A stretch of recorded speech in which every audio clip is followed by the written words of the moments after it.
Good afternoon, everyone, and thank you for joining us. My name is Melissa DeMars. I'm a behavioral health specialist with OPEN, the Overdose Prevention Engagement Network. Welcome to today's webinar, Exploring Long-Acting Injectable Buprenorphine. During the presentation today, audio and visual capabilities will be turned off for attendees to limit distractions. We do encourage you to ask questions of our presenters. Please submit your questions using the Q&A function on the Zoom toolbar at the bottom of your screen. Click on Q&A, type your question, and hit send. We'll address these questions as time permits during the Q&A portion at the end of the presentation. We are offering CME, Social Work CEU, and McBath credit for today's webinar. We will have a slide up with information about obtaining these credits during the Q&A portion of the webinar. We'll also email the continuing education credit information after the webinar today. My name is Melissa DeMars, and I'm a behavioral health specialist, as mentioned, and I will be moderating the webinar today. The Overdose Prevention Engagement Network is a diverse team dedicated to improving lives and reducing harms of substance use. By engaging with individuals, communities, and organizations, we share education and resources to strengthen person-centered prevention, treatment, and recovery, with an overarching goal of developing transformative, evidence-based solutions to reduce harm and stigma surrounding substance use. We work to support healthcare providers and communities in understanding substance use disorders at all. We offer a variety of evidence-based services and resources. We offer on-call consultation services to connect prescribers to our addiction medicine experts who provide guidance for managing patients with substance use disorders and/or complex pain, and can answer both individual treatment and technical assistance questions. We offer expert-led education and training sessions. All of our webinars offer free CME, CEU, and McBath credits, and for prescribers, all of our credits also qualify for the DEA required substance use disorder training.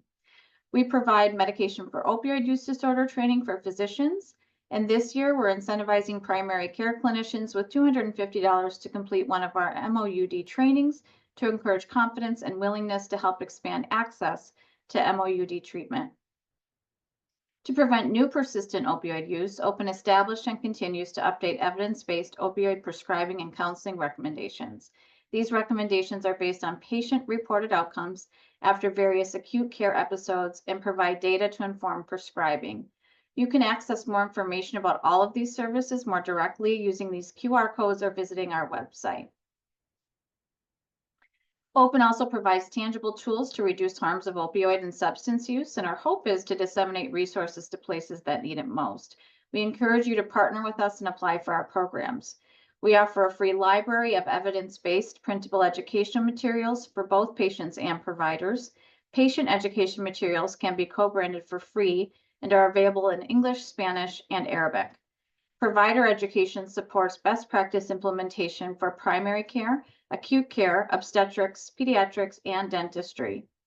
We provide safe medication storage and disposal options, so we assist groups all across the state in hosting local medication take-back events. We fund implementation of permanent medication disposal boxes for qualifying applicants, and we provide charcoal disposal bags and medication lock bottles for healthcare and community distribution. And finally, we provide overdose rescue support. We also fund implementation of naloxone vending machine and distribution boxes. We offer naloxone administration training. These trainings are offered as live, virtual, or free online training courses.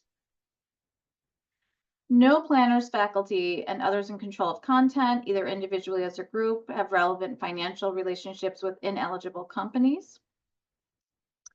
With that, I'm happy to introduce our two speakers today. Dr. Greg Jones is a provider associated with Upper Great Lakes Family Healthcare Center located in Marquette, Michigan. He received his medical degree from Wayne State University. He completed his family medicine training at the University of Utah. He then participated as a HRSA fellow at the University of Utah, completing an addiction medicine fellowship. He's board certified in family medicine and addiction medicine. Dr. Jones' practice is in the Upper Peninsula of Michigan and focuses on integrative addiction and primary care. He has specific interest in harm reduction and motivational interviewing. Dr. Mike Cates is a family physician practicing primary care and addiction medicine in Marquette, Michigan. Dr. Cates attended Michigan State University in East Lansing, Michigan. At MSU, he earned both a bachelor's and master's degree and entomology while performing research in sustainable agricultural pest management.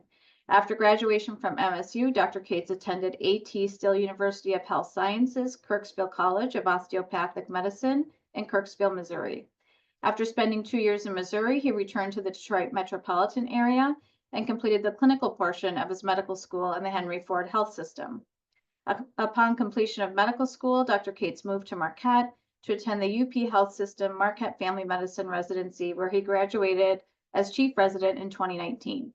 In 2021, Dr. Cates completed a practice pathway fellowship in addiction medicine through the American Board of Preventative Medicine. Dr. Cates currently practices at Upper Great Lakes Family Healthcare Center in an integrated primary and addiction care program.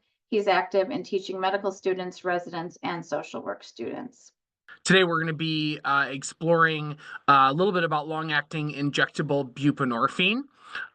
Some of the things we're going to be talking about today is we want to just give everybody an idea of what the available long-acting injectable buprenorphine formulations are. We'll talk about both of those, talk a little bit about dosing, administration, kind of the ins and outs of that. Want to discuss how to start people on these, and then anything we can do to help transition people, between these and off them, that type of thing. Want to talk about the clinical scenarios in which people will be good for these long-acting injectables. I want to look at the pros and cons of each of these formulations, and then we want to kind of look at the current law, including things like getting coverage for insurance, that type of thing, for the prescribing and dispensing of long-actable injecting buprenorphine. So a little bit about Dr. Jones and myself. We are in beautiful Marquette, Michigan. A beautiful place, kind of for four-season fun and frivolity if you like being outside. But we are in an extremely rural setting, so we're going to kind of be coming at this from this perspective. We frequently have patients who are driving 2-3 hours to our clinic for care once, maybe more times a month. We have people who live in counties where there's no pharmacies that provide buprenorphine. So we've got a little bit of a unique perspective on using buprenorphine for substance use disorder, and specific unique perspective on the benefit of the long-acting medications. So going back to kind of what we talked about, introductions, you kind of already got that from Melissa. I'm Dr. Cates, also known as Mike. This is Greg, who will be talking in a minute here and is bravely manning the slide deck. So he'll be talking in a second here. We have no financial disclosures. We have no connection to these medications from a financial standpoint at all. So first of all, I want to start a little bit about the background on buprenorphine. We assume that everybody here has at least a passing understanding, but we can't assume that. So buprenorphine is one of several medications that we have in our toolbox to help people with opioid use disorder, and it's going to help people to live a normal life, reduce harm from harmful using practices, preventing overdose, and then just letting individuals live a normal life. So specifically with buprenorphine, this is kind of the bread and butter, for the treatment of opioid use disorder. Has kind of become the standard of care. Traditionally, we have thought about methadone being kind of that flagship medication, but due to challenges with OTPs and just kind of some of the challenges of it, buprenorphine has really become the standard. Naltrexone is an excellent medication, but there's some pluses and minuses to it that make it less ideal for harm reduction and kind of challenging for the use buprenorphine, or long, make it challenging for long-term use. And then in terms of, we've got medications to reverse overdose, the naloxone being the primary thing we use. And then there are a couple other ones that are FDA approved, but we just don't really see them very frequently. So specifically to go, it'll do a little bit more depth on buprenorphine. It's a partial opioid agonist with a moderate half-life. So it's going to stay in the body a little, not quite as long as methadone. It has an extremely high affinity for opioid receptors, which means that if you're taking it and you use some other opioid, it's going to have a diminished effect. You're not going to feel the effect of that other opioid, both the pleasurable sensation and also negative side effects, including things like overdose. This is great because it can be used in an office-based setting. You don't need to be in a specially licensed clinic to provide this, which means that you can increase access. It's easy to get it to more places. You're going to reduce cravings and withdrawal symptoms, allowing people to live a normal life while they are on these medications. And we have a ceiling effect on respiratory depression, which is then going to decrease overdose risk. It's still possible, but decreased with this medication. And then because people aren't having those cravings, it's going to decrease the risk of relapse. And then, like we said, due to its high affinity for opioid receptors and the ceiling effect of respiratory depression, it is protective against overdose. Now, there are some challenges with this. First of all, compliance. It can be certain people can have difficulty, remembering to take a medication. You can have, people might not tolerate certain oral formulations. There are some people who seem to have a lot of difficulty with the tastes and flavors of the oral formulations. And then certain people who have sensitivity to certain formulations. There is some concern with diversion. Certain individuals may sell or divert their prescribed medications, whether it's for financial reasons or just in exchange for other substances. One challenge, especially when you have patients who are struggling with difficulty with housing, theft and loss can be difficult, and then just the practicality of just carrying around strips or pills with you every day, having to go to the pharmacy and when you wait in line for these medications. There are some reasons why certain individuals might want to move away from oral buprenorphine, which then brings us to kind of the idea of using long-acting injectables.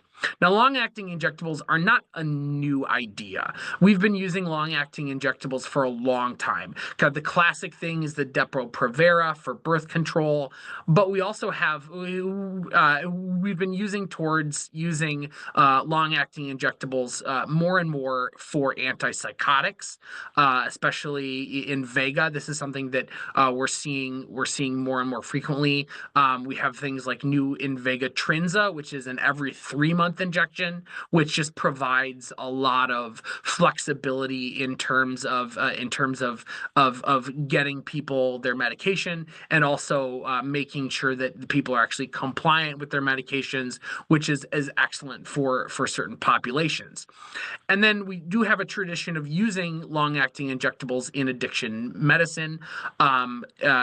Just kind of classically, Vivitrol is kind of the classic long-acting injectable in addiction medicine, which is the once a month naltrexone depot, which is used for both opiate use disorder and alcohol use disorder, among other things. So the initial so we have two formulations, Sublocade, which I'll talk about, and then I'll let Dr. Jones discuss Brixadi here in just a minute. But Sublocade is kind of the Sublocade is the initial FDA-approved long-acting injectable. This was first approved in 2017, and there's two doses. There's 300 milligram and 100 milligram. This is a subcutaneous injection. And this is something that people are going to be doing typically monthly. Now, there are some new protocols around Sublocade, which is excellent. Traditionally, we would have people need to be on at least 8 milligrams of oral buprenorphine for at least 1 week, just to make sure that people are taking their medications, just to make sure that we're not just completely slamming somebody with a very significant dose of Sublocade and causing significant side effects, sedation, risks of having too high of a dose of buprenorphine. Typically, we do 300 milligrams for the first several injections, followed by 100 milligrams monthly.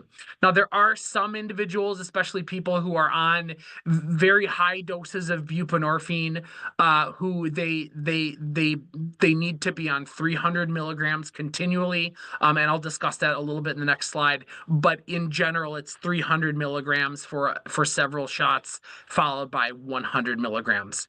And then we have a couple new options for rapid induction for starting people on these medications sooner, and I'll discuss that in the next slide here. So again, traditionally, what we do is we want people to be taking at least 8 milligrams of oral buprenorphine, Suboxone, Subutex, Subzolve for at least 1 week, so 7 days of 8 milligrams or more. Then we're giving people the 300 milligram injection after 7 days, so on day 8. Now, as you see in the bottom right hand corner, this shows that kind of the pretty significant elevation of a plasma concentration of buprenorphine after that injection. So you can see on day 0 you have up to 4 nanograms per ml, and some of the new data shows that those plasma concentrations are reached at about 2 hours after the injection. So it's actually quite rapid.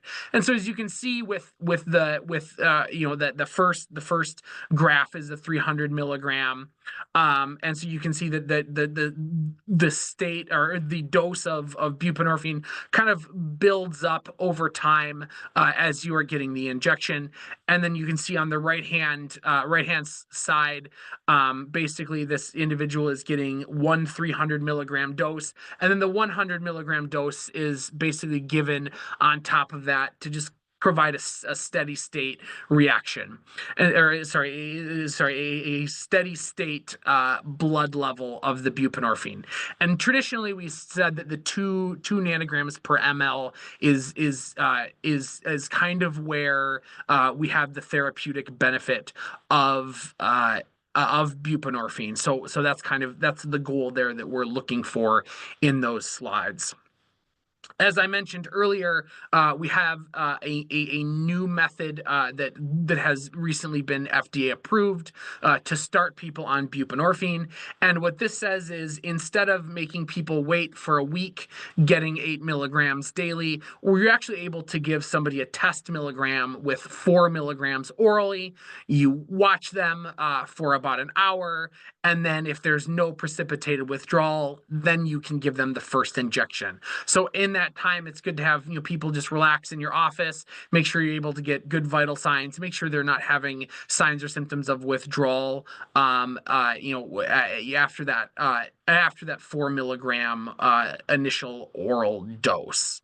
So some nuances around Sublocade. Sublocade is great because it's got a quite wide dosing window.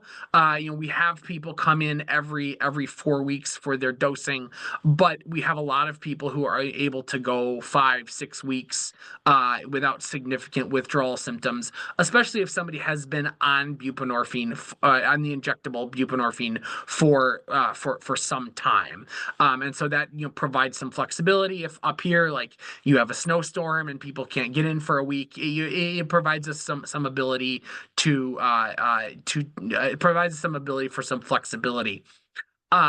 And so one thing to note is if somebody falls out of that 6 week window, technically you would have to restart again 8 weeks of that 8 day or that 7 days of 8 milligrams orally before reinitiating, and then starting again with the 300 milligram and then going to the 100 milligram, or doing the test dose. This is one of those things where I would say that, in addiction medicine, we try not to let perfect be the enemy of good. There are certain times in which that's just not possible. And so I would say that even though we always try to follow that best protocol, there will be some cases where you might have somebody who they're 6 weeks in, 1 day out, and they're not feeling significant withdrawal, and they maybe have been taking some oral, and so you might, in that individual, just go back to the 100 milligrams and just kind of, without starting everything over. But in general, after that 6 week window, you kind of need to start that entire process over again. In terms of the injection site, typically what we do is we'll put an ice pack on the site. We usually use a cold spray because this injection is quite painful. The 300 milligrams is 1.5 mLs. So that's a pretty significant amount to be injected through a relatively large needle. Some people have used subcutaneous lidocaine or topical lidocaine. We in our clinic, we find that the cold spray and the ice pack is appropriate. Our nurse will give them the ice pack while they're rooming, and then so the ice pack has been on there for a good 5-10 minutes by the time we get to the office, so the people are relatively ready for the injection by the time that we end up in the office. In terms of common side effects, the most significant thing that we find is a lot of people have some pain near the injection site. Some people can have just some redness and irritation. We find it's kind of worse with the first several injections, and as people have used it people are using it more and more. That those side effects seem to diminish. Another thing is this does need to be refrigerated, and it can only be refrigerated for about a year. It can be only refrigerated for a year before it needs to be discarded. And one thing that is new is there are new injection sites that have been FDA approved. So traditionally, we have done it in the abdomen, and basically we just do an injection in each of the 4 quadrants, and we rotate as best as we can. Rotation sites should be, or injection sites should be rotated with this medication. There is recent FDA clearance to give the injection in the back of the arm, as well as the thigh and kind of the upper buttock flank area.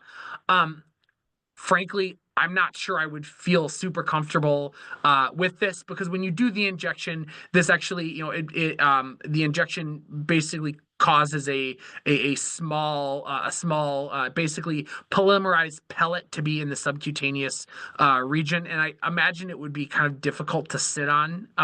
So I'm not sure that I'm sure there's somebody out there who would like this. Every single person I have offered to this since these new guidelines came out, they just wanted to keep it in the stomach. But just knowing that there is some flexibility there is good.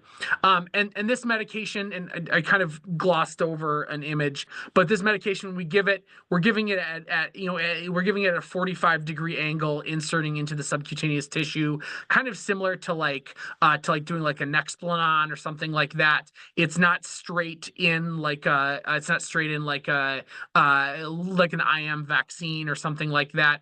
You're giving the injection like at a 45 degree angle there. And so that what that does is that helps for it to really be that subcutaneous injection. You want it to be deep. You want to completely hub the needle because you want that polymerized pellet to be away from the skin a little bit. If it's up too high, that can increase likelihood of irritation. Another just little thing is I like to do the first several injections in kind of the higher upper quadrants. Do it in the right upper quadrant, left upper quadrant first. Again, because those 300 milligrams are a larger volume that can be more irritation. I just like that because there's less likely to have it rub on the jeans or a belt line or something like that. So that's Sublocade in a nutshell. Pass it on to Dr. Jones here a little bit. Hello, I'm Dr. Jones. I have a little bit of a froggy throat, but I typically sound exactly like Barry Manilow, and no one can argue that because you probably haven't heard my voice before. So, either way, so I'm gonna be talking about Brixadi a little bit, and this one is like the newer one. It's been a research product for a while. It's kind of been around, but it became FDA approved in 2023. And then, interestingly, for our area and our clinic, as our Medicaid picked it up, UPHB Medicaid, so it just became like very much more available for us to provide as a treatment regimen, just like from a practicality standpoint. So we've been using it pretty consistently since it was on the formulary. I'm going to say it was about like maybe a little over a year ago. Um, so dosing comes in a weekly and a monthly format. It's similarly injected subcutaneously. We'll talk a little bit about that as well. It's in this auto injector device. So the plunger here in the kind of like baby blue, I guess, it kind of pushes through. You push it all the way in, and then the medication all the way in, and then as you retract the plunger, the needle automatically retracts. Then typical induction is based primarily on the dosing. And there is an induction for people that are opioid naive, kind of similar to kind of Sublocade's like 4 milligram test medication or test dose of like sublingual buprenorphine, and then you actually give the 16 milligram weekly, followed 3 days later by the 8 milligram weekly for continued withdrawal symptoms. But I guess what I would say is that typical induction of Brixadi as well as Suboxone, at least in our outpatient, integrated primary care style clinics, and I'm guessing most inpatient or outpatient settings, I mean to say, is that it's based off of what your maintenance stable Suboxone dose is. So that's what I'll probably focus more greatly on.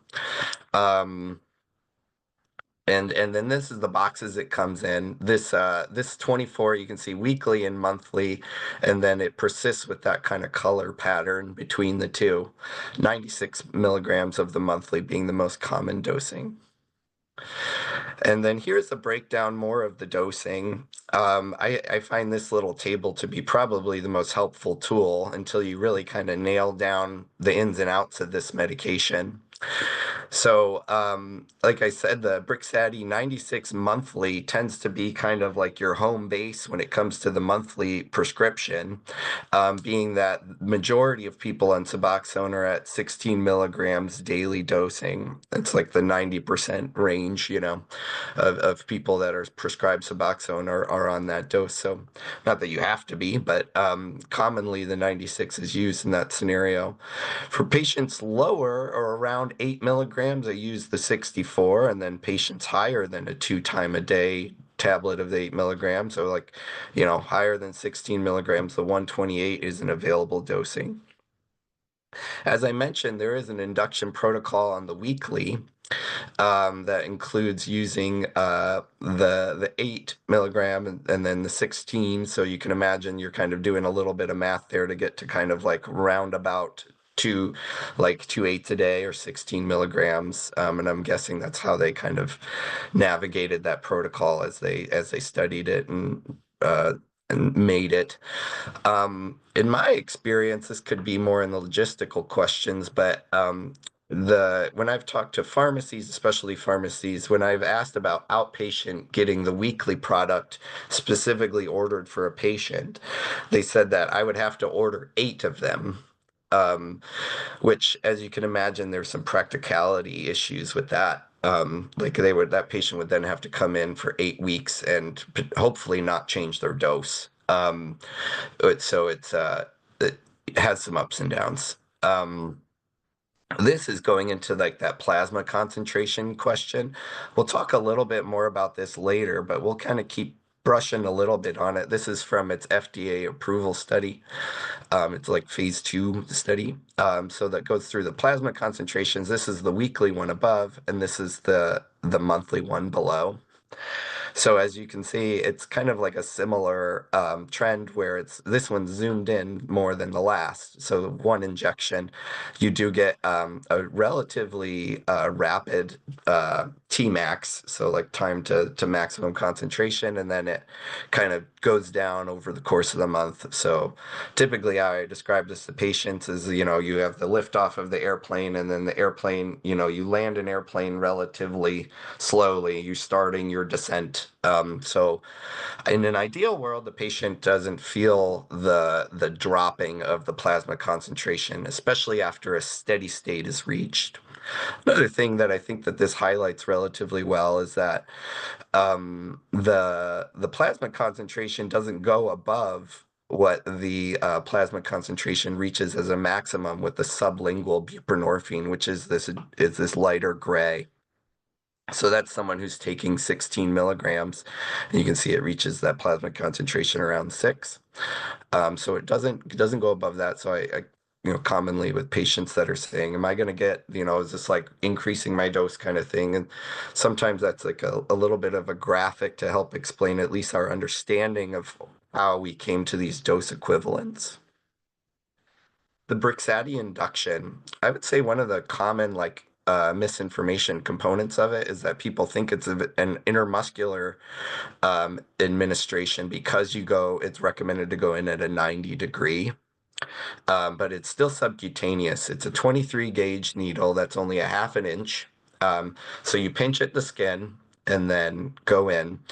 Now, always, be careful doing this for, a little over a year. I've never accidentally pinched my fingers, but, I'm sure if you do it enough times, somebody has pinched their fingers. So it's always kind of one of those things that I think is always got to be careful with that. But that allows you to kind of get a good estimate on the intradermal space versus the sub-Q space and make sure you're getting that medication into the sub-Q space.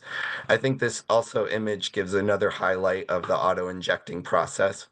For this medication, as I inject it, I don't, the Sublocade has this small little air bubble that generally I don't inject, so I get the air bubble out, you kind of classically kind of push the medication to the end of it, and then you also aspirate to make sure you're not in a vein. So I don't aspirate when I inject Brixadi, and I don't push out any air bubbles. The volume is so small, air bubble would be quite minimal, if any. And then you're kind of risking that auto plunging mechanism. So it's something that I avoid. And then other things patients currently taking buprenorphine can start injections immediately. As I mentioned, like the most common being the crossover of a stable Suboxone dose to a hopefully then stable monthly Brixadi injection, or weekly if you go that route. And then this highlights a little bit more the patient's not currently using buprenorphine. So now it's kind of helpful for all of the, providers and otherwise, of that you can kind of think of the rapid induction between Brixadi and Suboxone has relatively met in the middle with the 4 milligram oral or sublingual, I guess I would say, and then monitoring and then doing the Brixadi weekly with the caveat of it being the 8 milligram followed by 16 3 days later. Follow-up injections. The dosing window, the weekly can be given again a repeat dose at 5 days. Monthly, interestingly, can be repeat dose given again at 21 days, which is a common way of dosing this until steady state is reached, which we'll talk a little bit about. But I guess I can give the spoiler alert of that you can kind of keep in the back of your mind of steady state is considered after 4 injections.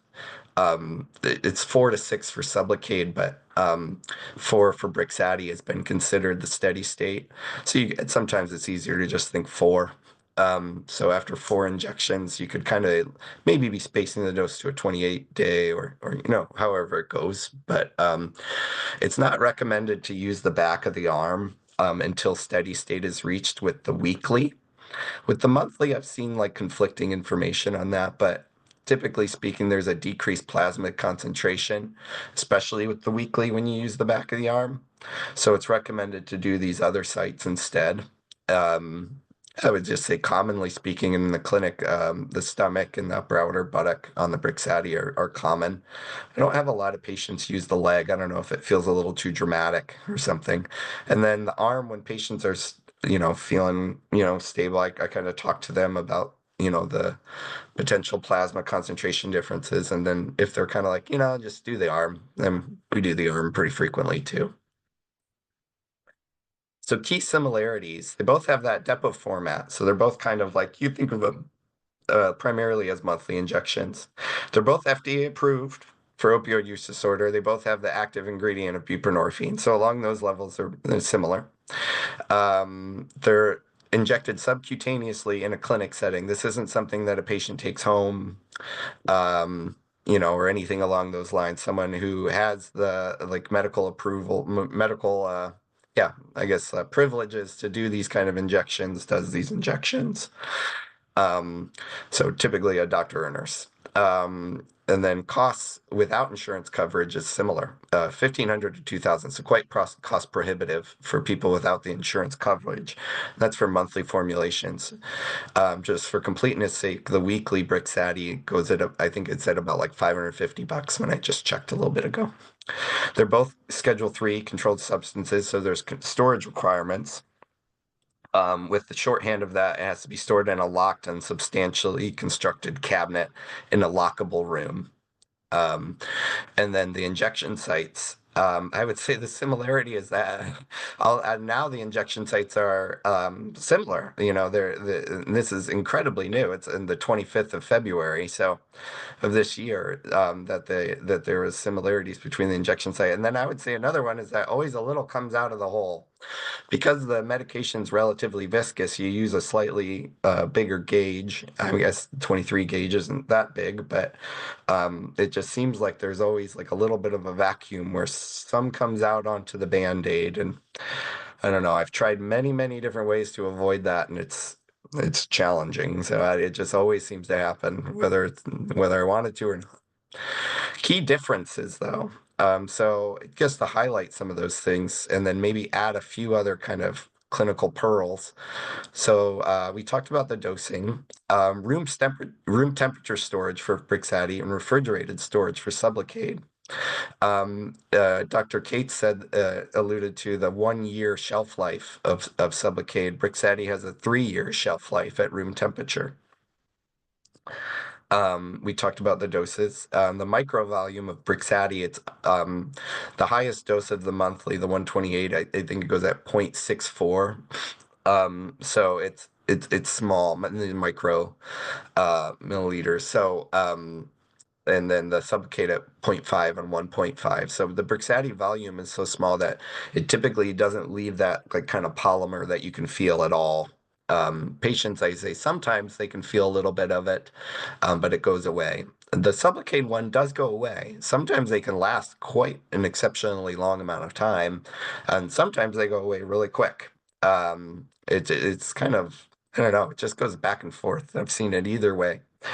Um, and which is the next bullet point there. And then typical dosing window, just kind of being aware, 3 weeks, 5 weeks-ish for Brixadi, according to the package insert. And then typical dosing window, especially for insurance coverage sake, 26 days to like 6-ish, kind of week period. I think it's technically 45-day. And then the Brixadi monthly has no site rotation needed. It says that you don't need to rotate the monthly site, but you would need to rotate the weekly site. And Sublocade the site rotation. So typically, like a clock, we go around the belly button, kind of a thing. And then we'll discuss a little bit of the differences in plasma concentrations in a separate slide.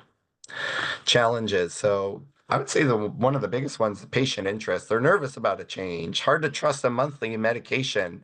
That first one hurt. And then storage, checks on inventory, stored correctly. What if the fridge breaks? That's a whole, breakable things. Shipping from, like, where is this coming in from? Us being in a rural area that's prone to blizzards and snowstorms, that becomes a big issue. Insurance coverage, and then insurance changes with Medicaid changes, income changes. That can be a big thing. Overcoming challenges, buy and bill programs. So there's a program that it's highlighted, probably worth its own totally separate conversation, a buy and bill program where you as a clinic, assuming you're in an outpatient clinic or a residential treatment center, treatment area, you can buy and dispense your own Brixadi or Sublocade. So there's means of doing that. And without terrible amount of challenge, of course, some barriers. But overcoming these challenges, we work very closely with our specialty pharmacy that helps us with delivery and the nuances of addiction medicine, timeliness and trying to meet the patients right in those moments and things along those lines. Sometimes we're making those calls and cashing checks as far as like asking for favors from our pharmacy, but they understand what we're trying to do, and they've been great to work with generally, like across the board. Our dedicated nursing and PSR team, that we have systems of putting scheduling notes, being very clear in our dosing, probably over communicating, Excel sheets, things along those lines. And then education. These are just some of the like kind of nuggets that I've gained along the ways of doing this, is just kind of giving them confidence you won't abandon them, and the process goes a very long way. So like you always have to kind of think of like, well, what's the reason you're looking to change to this LAI? Like, as in like what's the point, kind of a thing. So if it's they want to just not have to have ups and downs at the pharmacy, but they're overall in great recovery and not destabilized from a sublingual form, and you have no diversions, that all those things are checking off, then you have to just kind of give them confidence that, I'll check in and we'll work through it. And, not everything is like 100% each time when you try something new, but this is something you do a lot, and give them confidence in that regard, or it's something that's been well educated on and well studied at the very least. Another one is just like, I thought this was one of the more moving things I've heard about switching over to an LAI. Someone was like, I never knew I was a morning person. I wake up every morning and have to take a dose in order to fix me, kind of a thing, or fix kind of the symptoms, and it takes a while and it kicks in and da da da da da. And it's like, wow, that's a pretty cool thing. Not everyone can feel that way, but shoot. It's kind of it's a nice thing, to be able to kind of get up and move and not have to, dissolve a thing for a while. And then it starts to kick in, and then you start to feel better. And, that's nice. Shortages or pharmacy issues, they do happen up here. Luckily, they're quite rare. but sometimes people have more unique dosing, or we have certainly had Suboxone run out at pharmacies and many times. So it's something to kind of be aware of. And I don't think any medication is immune to shortages, as we've seen with quite a few over the last 2 years, especially. Dental concerns being new on like a you see commercials for it and litigations and things in between. So dental concerns with the sublingual form, sometimes switching to the shot form. Obviously, you won't have those because they won't have the kind of the alleged acidification from the sublingual dissolving. We got some hot topics that we'll kind of pass back over to Kate's, and recognize we got about 15 minutes. We want to make sure there's time for questions. So one of the big things that we come across is to supplement or not to supplement. So when people start the medications, do they need some sort of sublingual supplementation? Physiologically, probably not. But a lot of patients have significant severe anxiety about stopping a medication that they've been on for years and years. And so we have done some, and kind of what we find is that patients, for about the first week or so, they will use some supplementation, but about the second week they just wake up and they're like, huh, I don't need that anymore. So frequently what I'll do is, if somebody is on, if somebody is, is on a medication, they're very anxious about going off of it. I will give them, 14 strips or tablets. If somebody is on 16, 24 milligrams, I'll give them an 8 milligram, or certain people I'll give 4 or 2, just kind of depending on that. And I find that that's really beneficial for a lot of people to, to kind of help them, during that first transition. There are a lot of people that are, it's just important that when you do that, you're setting very firm expectations that this is a short-term thing. You won't need it after you've been on it for a while. Sometimes we can have had some challenges with certain pharmacies not liking that. So there's a lot of there's some challenges with that, but it is something that is done by certain providers, and so it's something that can be done.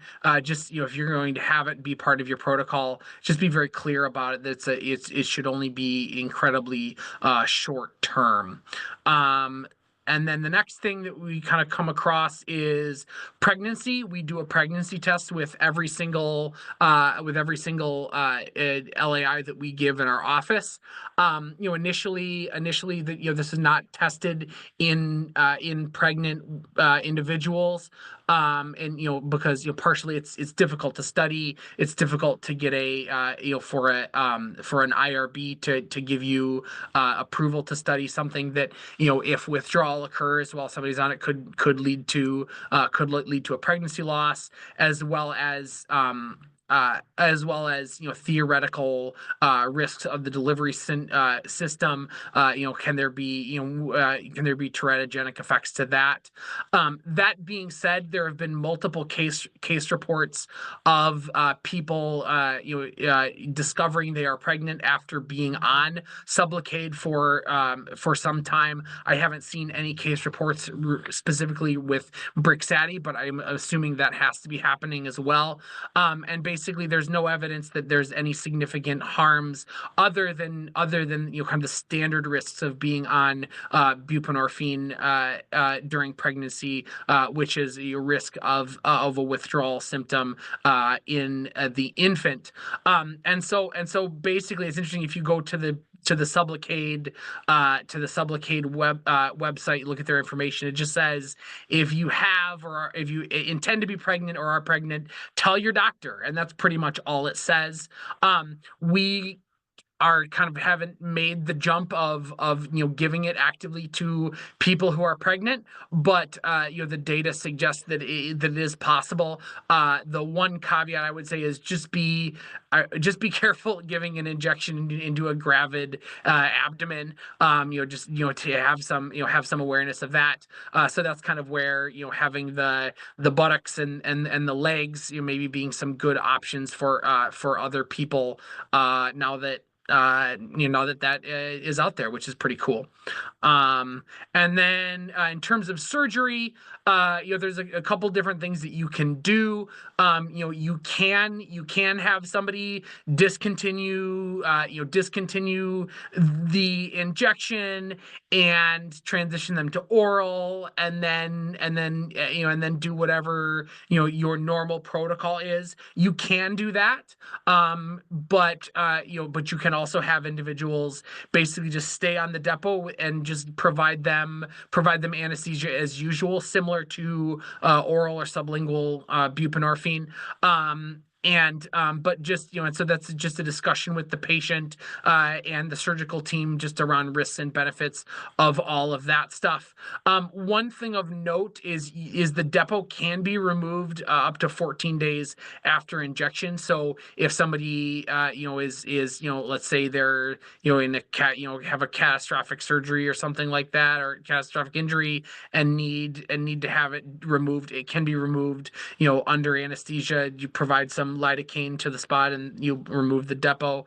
But in general, there doesn't need to be significant changes prior to providing surgery for people using the injectable.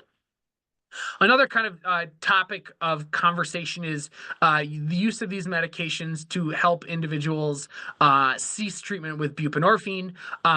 As we didn't really touch on this, but when individuals get these injections, there can be detectable amounts of buprenorphine in their serum and in their urine for months and months to come. And so it has kind of been theorized as a way to help people get off buprenorphine. You get them on it for 9 months, a year. They get to a steady state, and then there's just a slow taper over months and months, and so that can basically provide a good kind of auto taper. I am of the opinion that you just need to be incredibly cautious with offering this to patients. I have a lot of patients who come to me who think that this is what the injectables are for, that they're like, oh, I just need a couple shots and then I'm done. There just needs to be like a very, very in-depth conversation with the patient regarding doing this. And I think just the same type of conversation that you would have with somebody if they wish to discontinue the sublingual formulation, that basically it just needs to be done with a lot of support and a lot of understanding that for a lot of individuals it's just not going to work. Questions. I'm going to start with we had some pre-submitted questions, and I felt like the first two, we had three of them. The first two had some similarity, so I kind of lumped them, and it goes to the like previous alluded to plasma concentration information. So how does serum bup levels compare between Sublocade and Brixadi, and then does the like Brixadi, I'm guessing injection reservoirs being like plasma levels overlap in duration as they do for Sublocade, or do they go to zero after each Brixadi injection? And I think a couple of ways to answer that. That some would just run the numbers here. So this is from the numbers after steady state is reached on Sublocade. So with the 100 milligram steady state is considered at 3.21. So between injections, and then 300, if you stayed at the 300s, is 6.54, which is pretty much what this graph is showing here. So this is at like 4 to 6 injections. And then the Brixadi obviously has variability because there's more variability in the dosing. So the weekly, the steady state is between 2.1 and 4.2 based on what you're on. And then the monthly between 2 and 3.9. So you have some information there. So like you can kind of extrapolate a little bit between the 100 and 3.9 being the 128. So it's like, okay, maybe it's somewhere around there. The half-life, I think, is where this question maybe is driving at as well. So the half-life of Sublocade is longer. And that is good to know. We talked about that kind of like airplane analogy where you kind of feel like the Sublocade's wearing off or the Brixadi's wearing off. And I feel like that's where Brixadi having that flexibility of dosing at 21 days is very nice. So sometimes for my patients until they reach steady state, which I would consider 4 shots, I typically just say, hey, come in at 21 days or come in at 23 days or, something along those lines. And then we kind of like after 4 shots or so or whatever, then it's like, okay, we can kind of go a little bit longer. And then detectable levels can be detected greater than a year after cessation. So that's something that's really good to inform patients about. Again, if they're doing that kind of like self-continuation, discontinuation kind of thing that Kate's was mentioning, and then they have, drug testing for an occupation or something otherwise, just letting them know that, okay, this is something that can be in your system for about a year, or sometimes more than a year. And of course, you can always get quantitative metrics to help kind of get an idea on what those levels are. But I see that they can last that long. And then to answer question number 3 of the write-in, new injectable sites, are they approved yet?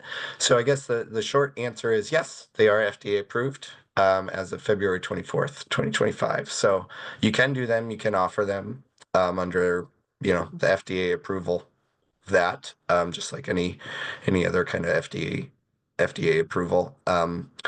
So it is up to you, certainly, which is exciting. We have some references here in our slides, but we can kind of open up to other questions. I'm maybe going to stop the share. I'm curious as to whether you have used Sublocade or other medications to reduce cravings for opioids for adolescents, and if not, why?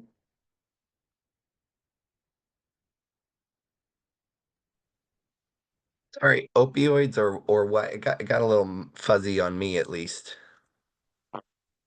If you use Sublocade or other medications to reduce cravings for opioids for adolescents.